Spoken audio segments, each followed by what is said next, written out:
नमस्कार। आप सबका स्वागत है आज का वीडियो में। आज का वीडियो हिस्ट्री एमसीक्यू का 8वां वीडियो है। जैसा कि आप सब जानते हैं, पिछले 8 दिनों से लगातार मॉर्निंग में हिस्ट्री का एमसीक्यू वीडियो का सीरीज चल रहा है। उसी वीडियो सीरीज का आगे का यानी 7वां वीडियो कल हो चुका था और आज 8वां वीडियो है। अगर आप चैनल पे नए हैं तो चैनल को सब्सक्राइब कर लें, या फेसबुक पेज देख रहे हैं तो फॉलो कर लें, क्योंकि आपको आसानी से समय ब समय वीडियो की जानकारी नोटिफिकेशन के माध्यम से मिलता रहे। तो चलिए बिना देर किए चलते हैं आज का पहला प्रश्न की ओर। पहला प्रश्न है, गुप्त शासन के दौरान निम्नलिखित में ऐसा व्यक्ति कौन था जो एक महान खगोल विज्ञानी और गणितज्ञ था? तो ऑप्शन ए है Aryabhatta, option B Bhanugupta, option C Banabhatta और ऑप्शन डी इनमें से कोई नहीं। तो ऑप्शन ए आर्यभट्ट। आर्यभट्ट भारतीय गणितज्ञ हैं, ये भी आप याद रखिएगा। और भारतीय गणितज्ञ हैं तो यह इन्होंने शून्य की खोज किए थे। अगला प्रश्न है, गुप्त शासकों की सरकारी यानी दरबारी भाषा क्या थी? तो ऑप्शन ए है Hindi, option B Sanskrit, option C है पाली, ऑप्शन डी प्राकृत। तो ऑप्शन बी संस्कृत। और यह प्रश्न यूपीपीसीएस 2012 का पूछा गया प्रश्न है। प्रश्न संख्या 3 है, चंद्रगुप्त द्वितीय ने अपनी किस विजय की खुशी में चांदी के विशेष सिक्के जारी किए? तो ऑप्शन ए बाले प्रदेश को जीतने के बाद, ऑप्शन बी है हुनों को परास्त करने के बाद, ऑप्शन सी है शकों को पराजित करने के बाद, और ऑप्शन डी है इनमें से कोई नहीं। तो ऑप्शन सी शकों को पराजित करने के बाद।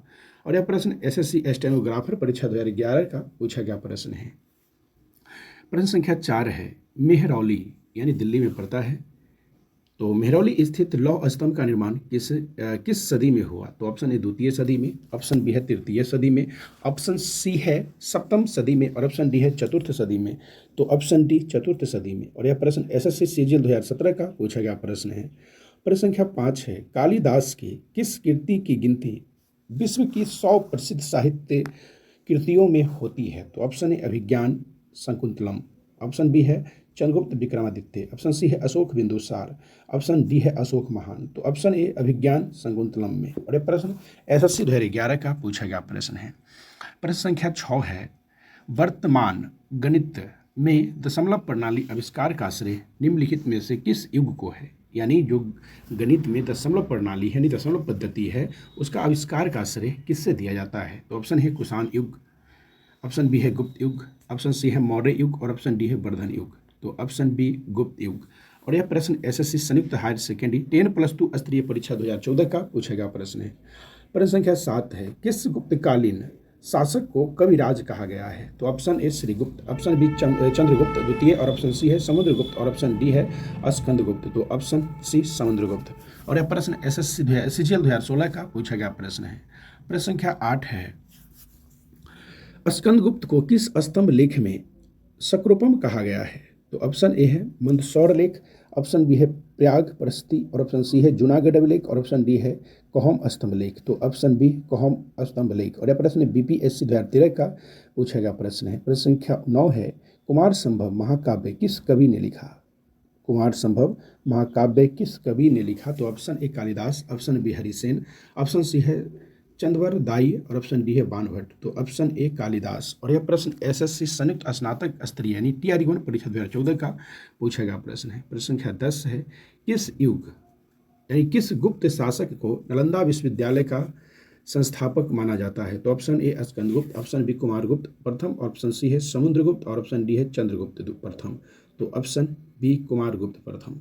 और यह प्रश्न एसएससी सीएचएसएल 2016 का पूछा हुआ प्रश्न है। प्रश्न संख्या 11 है, गुप्त वंश का संस्थापक कौन था? यानी जो गुप्त वंश है उसका संस्थापक कौन था? तो ऑप्शन ए है घटोत्कच गुप्त, ऑप्शन बी है चंद्रगुप्त, ऑप्शन सी है श्रीगुप्त, ऑप्शन डी है इनमें से कोई नहीं। तो ऑप्शन सी श्रीगुप्त।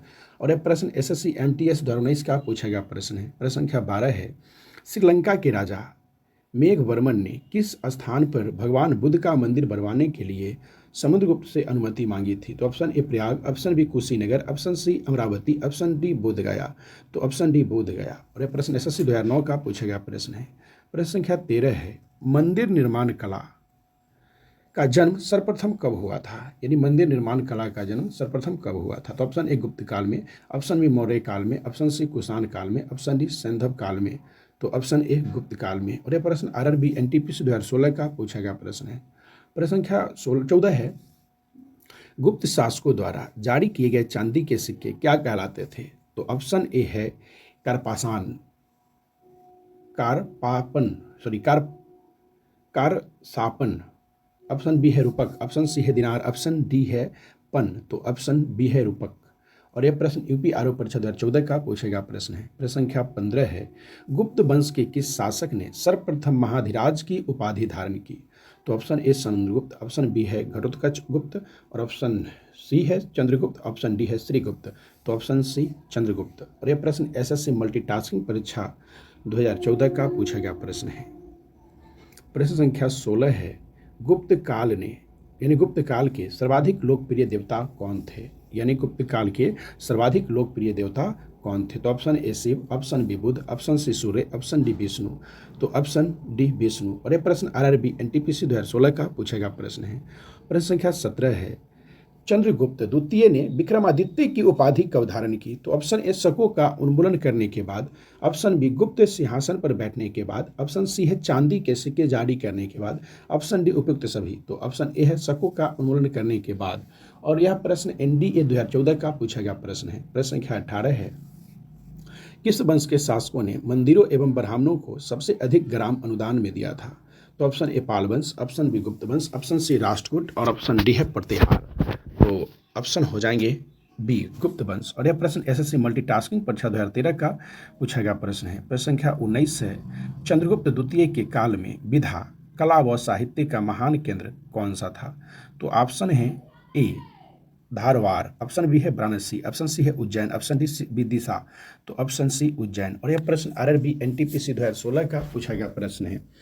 प्रश्न संख्या 20 है, इतिहासकार बी.ए. स्मिथ ने किसकी विजयों से प्रभावित होकर उसे भारत का नेपोलियन कहकर पुकारा है? तो ऑप्शन ए स्कंदगुप्त को, ऑप्शन बी चंद्रगुप्त को, ऑप्शन सी है ब्रह्मगुप्त को, और ऑप्शन डी है समुद्रगुप्त को, तो ऑप्शन हो जाएंगे डी समुद्रगुप्त को। और यह प्रश्न बीपीएससी 2018 का पूछा गया प्रश्न है। प्रश्न संख्या 21 है, गुप्त वंश का वह राजा कौन था जिसने हुनों को भारत पर आक्रमण करने से रोका? तो option A Skandagupta, option B Chandragupta, option C Kumaragupta, option D Samudragupta, तो ऑप्शन हो जाएंगे ए स्कंदगुप्त। और यह प्रश्न एसएससी स्नातक स्तरीय परीक्षा 2010 का पूछा गया प्रश्न है। प्रश्न संख्या 22 है, समुद्रगुप्त की सैनिक उपलब्धियों का वर्णन उसके किस अभिलेख में उपलब्ध है? तो ऑप्शन ए नालंदा के, ऑप्शन बी प्रयाग के, ऑप्शन सी एरन के, और ऑप्शन डी है गया के, तो ऑप्शन बी प्रयाग के। और यह प्रश्न आरआरबी एनटीपीसी 2016 का पूछा गया प्रश्न है। प्रश्न संख्या 23 है, निम्न में से किस काल में स्त्रियों की पुरुषों से बराबरी थी? यानी निम्नलिखित में किस काल में स्त्रियों और पुरुषों की बराबरी थी? तो ऑप्शन ए चोल काल में, ऑप्शन बी मौर्य काल में, ऑप्शन सी गुप्त काल में, ऑप्शन डी है इनमें से किसी में भी नहीं, तो ऑप्शन सी गुप्त काल में। और यह प्रश्न एसएससी 2017 का पूछा गया प्रश्न है। प्रश्न संख्या 24 है, निम्नलिखित में किस गुप्त शासक ने अपने सिक्कों पर अपने को बिना बजाते हुए आकृति में अंकित करवाया है? तो option A Skandagupta, option B Chandragupta द्वितीय, ऑप्शन सी चंद्रगुप्त प्रथम, ऑप्शन डी है समुद्रगुप्त, तो ऑप्शन डी समुद्रगुप्त। और यह प्रश्न एसएससी मैट्रिक स्तरीय परीक्षा 2008 का पूछा गया प्रश्न है। प्रश्न संख्या 25 है, गुप्त राजवंश किस लिए प्रसिद्ध था? तो ऑप्शन ए कला एवं स्थापत्य, ऑप्शन बी साम्राज्यवाद, ऑप्शन सी राजस्व एवं भूमि कर, ऑप्शन डी साहित्य कार्यों का संरक्षण, तो ऑप्शन ए कला एवं स्थापत्य। और यह प्रश्न एसएससी सीजीएल 2016 का पूछा गया प्रश्न है। प्रश्न संख्या 26 है, अजंता कलाकृति किससे संबंधित है? तो ऑप्शन ए है बुद्ध काल से, ऑप्शन बी है गुप्त काल से, ऑप्शन सी है हड़प्पा काल से, ऑप्शन डी है मौर्य काल से, तो ऑप्शन बी गुप्त काल से। और यह प्रश्न यूपीपीसीएस 2015 का पूछा गया प्रश्न है। प्रश्न संख्या 27 है, गुप्तकालीन शासक प्रणाली किस प्रकार की थी? तो ऑप्शन ए गणतंत्रात्मक, ऑप्शन बी है लोकतंत्रात्मक, ऑप्शन सी है राजतंत्रात्मक, और ऑप्शन डी इनमें से कोई नहीं, तो ऑप्शन सी राजतंत्रात्मक। और यह प्रश्न एसएससी संयुक्त हायर सेकेंडरी 10+2 स्तरीय परीक्षा 2011 का पूछा गया प्रश्न है। प्रश्न संख्या 28 है, फैयान द्वारा रचित ग्रंथ फोकुओकी में निम्न में से किसकी विवरण नहीं मिलता है? तो ऑप्शन ए बौद्ध मंदिरों, स्तूपों एवं विहारों का, ऑप्शन बी गौतम बुद्ध के उपदेशों का, ऑप्शन सी बौद्ध राज्यों का, ऑप्शन डी बौद्ध धर्म के सिद्धांतों का, तो ऑप्शन डी है बौद्ध धर्म के सिद्धांतों का। और यह प्रश्न एसएससी सीआईजीएल 2016 का पूछा गया प्रश्न है। प्रश्न संख्या 29 है, कौन सा राजवंश हुनों के आक्रमण से अत्यंत विचलित हुआ? तो option A Gupta, option B Shunga, option C Maurya, option D Kushan, तो ऑप्शन ए गुप्त वंश। और यह प्रश्न बीपीएससी 2019 का पूछा गया प्रश्न है। प्रश्न संख्या 30 है, निम्नलिखित में कौन सा नाटक कालिदास से नहीं लिखा, कालिदास ने नहीं लिखा था? तो option A Malavikagnimitram, option B है जानकी हरण, ऑप्शन सी है विज्ञान शकुंतलम, ऑप्शन डी है विक्रमो बैरसियम। तो ऑप्शन बी है जानकी हरण। और यह प्रश्न संयुक्त हायर सेकेंडरी 10+2 स्त्री परीक्षा 2012 का पूछा गया प्रश्न है। प्रश्न संख्या 31 है, वह प्रथम भारतीय विद्वान कौन था जिसने गणित को एक पृथक विषय के रूप में स्थापित किया? तो ऑप्शन ए ब्राह्मणगुप्त, ऑप्शन बी है ब्राह्ममिहिर, और ऑप्शन सी आर्यभट्ट, और ऑप्शन डी है धनवंतरी। तो ऑप्शन सी आर्यभट्ट। और यह प्रश्न एसएससी सीएचएसएल 2016 का पूछा गया प्रश्न है। प्रश्न संख्या 32 है, गुप्तकालीन पुस्तक नवीनतम निम्न में से किससे संबंधित है? तो ऑप्शन ए धातु विज्ञान से, ऑप्शन बी खगोल शास्त्र से, ऑप्शन सी है गणित से, और ऑप्शन डी है चिकित्सा से। तो ऑप्शन डी चिकित्सा से। और यह प्रश्न एसएससी सीएचएसएल 2016 का पूछा गया प्रश्न है। प्रश्न संख्या 33 है, निम्न में से किस गुप्त राजा ने विक्रमादित्य की पदवी ग्रहण की थी? तो ऑप्शन ए चंद्रगुप्त द्वितीय, option B Kumaragupta, option C Skandagupta, option D Samudragupta. तो ऑप्शन ए चंद्रगुप्त द्वितीय। और यह प्रश्न यूपीपीसीएस 2014 का पूछेगा प्रश्न है। प्रश्न संख्या 34 है, कुछ विद्वानों के अनुसार कवि कालिदास किसके राज कवि थे? तो option A Harsha, option B Chandragupta द्वितीय Vikramaditya, option C Samudragupta, option D Chandragupta Maurya. तो ऑप्शन बी है चंद्रगुप्त द्वितीय और विक्रमादित्य। प्रश्न संख्या 35 है, अजंता चित्रकारी का विषय वस्तु निम्नलिखित में से किससे संबंधित है? तो ऑप्शन ए शैव मत, ऑप्शन बी है वैष्णव मत, ऑप्शन सी है बौद्ध धर्म, ऑप्शन डी है जैन धर्म। तो ऑप्शन सी बौद्ध धर्म। और यह प्रश्न IAS प्री एग्जाम 1997 का पूछा गया प्रश्न है। प्रश्न संख्या 36 है, गुप्त स्थापत्य कला का सर्वोत्कृष्ट मंदिर निम्न में से कौन है? तो ऑप्शन ए भीतरगांव का मंदिर, ऑप्शन बी है तिगवा का विष्णु मंदिर, ऑप्शन सी भुमरा का शिव मंदिर, ऑप्शन डी है देवगढ़ का दशावतार मंदिर। तो ऑप्शन डी देवगढ़ का दशावतार मंदिर। और यह प्रश्न बीपीएससी 1994 का पूछा गया प्रश्न है। प्रश्न संख्या 37 है, अजंता की गुफाओं में किन गुफाओं का निर्माण गुप्त काल में हुआ है? तो ऑप्शन ए 16, 17 एवं 19, ऑप्शन बी है 14, 15 एवं 16, ऑप्शन सी है 2, 3, 4, ऑप्शन डी है सभी गुफाओं का। तो ऑप्शन ए 16, 17 एवं 19। और यह प्रश्न बीपीएससी 2000 का पूछा गया प्रश्न है।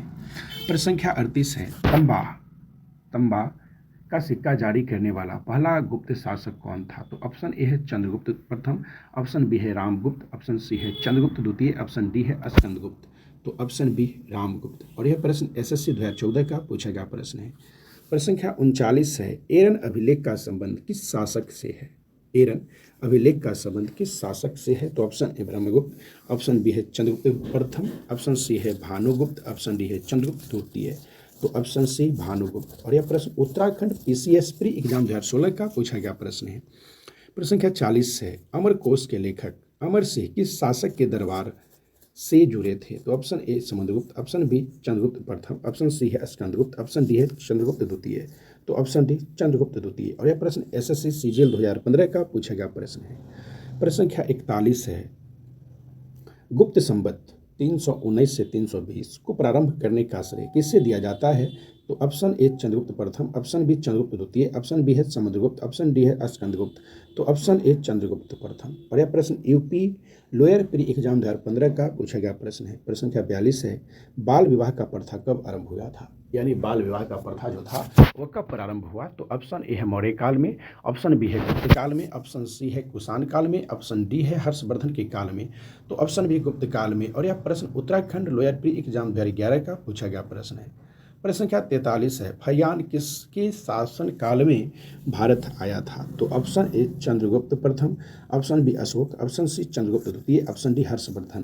तो ऑप्शन सी चंद्रगुप्त। और यह प्रश्न एमपीपीसीएस प्री ऑप्शनल हिस्ट्री 2010 का पूछा गया प्रश्न है। प्रश्न संख्या 44 है, भारतीय संस्कृति का स्वर्ण युग यानी भारतीय संस्कृति का स्वर्ण युग यानी गोल्डन एज किस युग को कहा जाता है? तो ऑप्शन ए मौर्य काल, ऑप्शन बी है राजपूत काल, ऑप्शन सी है चोल काल, ऑप्शन डी है गुप्त काल। तो ऑप्शन डी गुप्त काल यानी गुप्त काल, ऑप्शन हो डी। और यह प्रश्न RAS यानी RTS प्री ऑप्शनल हिस्ट्री 2010 का पूछा गया प्रश्न है। प्रश्न संख्या 45 है, सोने के सर्वाधिक सिक्के किस काल में जारी किए गए, यानी सोने के सर्वाधिक सिक्के किस काल में जारी किए गए? तो ऑप्शन ए है गुप्त काल में, ऑप्शन बी है कुषाण काल में, ऑप्शन सी है मौर्य काल में, ऑप्शन डी है हिंद यवन काल में। तो ऑप्शन ए है गुप्त काल में। और यह प्रश्न एमपीपीसीएस प्री ऑप्शनल हिस्ट्री 2008 का पूछा गया प्रश्न है। प्रश्न संख्या 46 है, यूरोपीय भाषा में अनुवादित प्रथम भारतीय ग्रंथ कौन सा था? तो option A Bhagavad Gita, option B Abhijnana Shakuntalam, option C है कुमार संभव और ऑप्शन डी है कामसूत्र। तो ऑप्शन बी अभिज्ञान शकुंतलम। और यह प्रश्न आरटीएस प्री ऑप्शनल हिस्ट्री 2008 का पूछा गया प्रश्न है। प्रश्न संख्या 47 है, सती प्रथा का पहला उल्लेख कहाँ से मिलता है, यानी सती प्रथा का जानकारी सबसे पहले कहाँ मिलता है? तो ऑप्शन ए है भीतरगांव के लेख से, ऑप्शन बी है बिलसद स्तंभ लेख से, ऑप्शन सी है एरन अभिलेख से, ऑप्शन डी है भित्री स्तंभ से लेख से। तो ऑप्शन सी एरन अभिलेख से। और यह प्रश्न आरआरबी गोरखपुर 2005 का पूछा गया प्रश्न है। प्रश्न संख्या 48 है, फैयान कहाँ का निवासी था, यानी जो फैयान है वह कहाँ का निवासी था?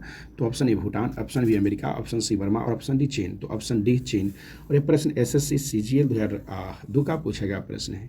प्रश्न संख्या 49 है, सेतु बंध का रचनाकार प्रवर सेन द्वितीय किस वंश का शासक था? तो option A Vakataka, option B है शक, ऑप्शन सी कन्नव और ऑप्शन डी सातवाहन। तो ऑप्शन ए वाकाटक। और यह प्रश्न एसएससी मैट्रिक स्तरीय परीक्षा 2002 का पूछा गया प्रश्न है। प्रश्न संख्या 50 है, गुप्तकालीन सिक्कों का सबसे बड़ा ढेर कहाँ से प्राप्त हुआ है? तो ऑप्शन ए है देवगढ़ यानी झांसी, ऑप्शन बी बायना भरतपुर, ऑप्शन सी है भूमरा मध्य प्रदेश, ऑप्शन डी है तिगवा मध्य प्रदेश। और यह प्रश्न बीपीएससी प्री 2002 का पूछा गया प्रश्न है। तो ऑप्शन हो जाएंगे बी बयाना भरतपुर। प्रश्न संख्या 51 है, परम भागवत उपाधि धारण करने वाला प्रथम गुप्त शासक कौन था? तो ऑप्शन ए है रामगुप्त, ऑप्शन बी चंद्रगुप्त द्वितीय, ऑप्शन सी है समुद्रगुप्त, ऑप्शन डी है चंद्रगुप्त प्रथम। तो ऑप्शन हो जाएंगे सी। और यह प्रश्न एसएससी सीजीएल 1999 का पूछा गया प्रश्न है। और आज के लिए लास्ट प्रश्न है, प्रश्न संख्या 52, मिहिर कुल का संबंध निम्न में से किससे था? तो ऑप्शन ए गुप्त से, ऑप्शन बी मौखरी से, ऑप्शन सी है कुषाण से, ऑप्शन डी है तो ऑप्शन डी हुन। और यह प्रश्न यूपीपीसीएस प्री एग्जाम 1999 का पूछा गया प्रश्न। तो आप देख रहे थे एमसीक्यू हिस्ट्री का वीडियो, और ये वीडियो आज का 8वां वीडियो है। अगर आप पिछला 7 वीडियो नहीं देख पाए हैं तो एक बार जरूर 7 वीडियो को देखिए, ताकि आपको एक चीज़ की जानकारी। देखिए, जरूरी ये नहीं है कि जो प्रश्न बताए जा रहे हो एग्जाम में पूछे। जरूरी सबसे पहले ये होती है कि जो पूछे गया है पीछे उसके आधार पर ही उसे संबंधित ही किसी न किसी रूप से प्रश्न पूछे जाते हैं। तो इसीलिए आप सबसे एक आग्रह है, अपील है, सुझाव है कि आप इसे जरूर एक बार पूरा वीडियो को देखिए। आज 8वां वीडियो था, पिछला 7 जाकर देख लो। धन्यवाद। फिर मिलेंगे इसी प्रकार के वीडियो के साथ सुबह सुबह।